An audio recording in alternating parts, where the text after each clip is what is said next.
আর জানতে পারলাম একজন বাংলাদেশি নাগরিককে আপনারা আটক করেছেন। তার বিরুদ্ধে কি ব্যবস্থা গ্রহণ করেছেন ইতিমধ্যে, বা কোথা থেকে অ্যারেস্ট বা আটক করেছেন আপনি?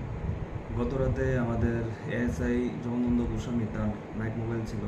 তো সে যখন তার স্টাফ নিয়ে সরলা বামুনিয়া এরিয়ার মধ্যে নাইট মোবাইল করছিল, তখন দেখতে পায় যে কিছু লোক একজন লোককে ডিটেন করে রেখেছিল। সে সাসপিসিয়াসলি সেখানে ঘোরাফেরা করছিল। তো মানুষের সন্দেহ হয়, তখন তাদেরকে ডিটেন করে রাখি তাকে। তো যথারীতি আমাদের অফিসার সিচুয়েশন দেখতে পেয়ে সেখানে যায় এবং তাদের সাথে কথা বলে। তো ওই লোকটাকেও জিজ্ঞাসা করে যে তোমার নাম কি। সে এক এক সময় এক এক নাম বলছিল এবং তার বাড়ি এক এক সময় এক এক কথা বলছিল। তখন মানুষ তার উপর বিশেষ করে খেপে গিয়েছিল। তো ওই এরিয়াতে বিশেষ করে অনেক ধরনের বিগত দিনেও চুরি হয়েছিল। তো মানুষের সন্দেহ ছিল সে এইসব ক্রাইমে হয়তো জড়িত অন্য জায়গা থেকে এসেছিল।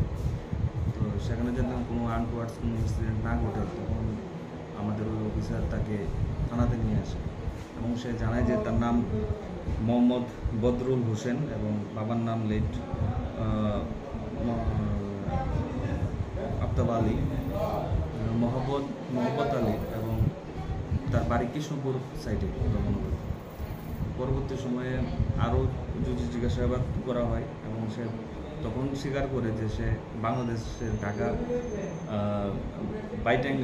বাইটাঙ্গা থানা ডেমরা ডিস্ট্রিক্ট ঢাকা। সে একজন বাংলাদেশি ন্যাশনাল এবং কাজের উদ্দেশ্যে সে বজননগর সাইডের যে বিএপি আছে সেই বর্ডার এরিয়া দিয়ে আমাদের ইন্ডিয়াতে প্রবেশ করেছে এবং তার কাছে কোনো ভ্যালিড ডকুমেন্টস নেই। যথারীতি আমরা একটা কেস রেজিস্টার করেছি ওর এগেনস্টে, সেকশন 3 অফ আইপিপি অ্যাক্ট এবং 14A ফরেনার্স অ্যাক্টে। আগামীকালকে ওকে কোর্টে আমরা ফরওয়ার্ড করব। ওর নাম কি স্যার, বাংলাদেশি নাগরিক? ওর নাম বদরুল হোসেন, বাবার নাম লেট মোহাম্মদ আলী এবং বাতানিয়ে বাইতেঙ্গরা গ্রাম এবং থানা হচ্ছে ডেবরা ডিস্ট্রিক্ট ঢাকা।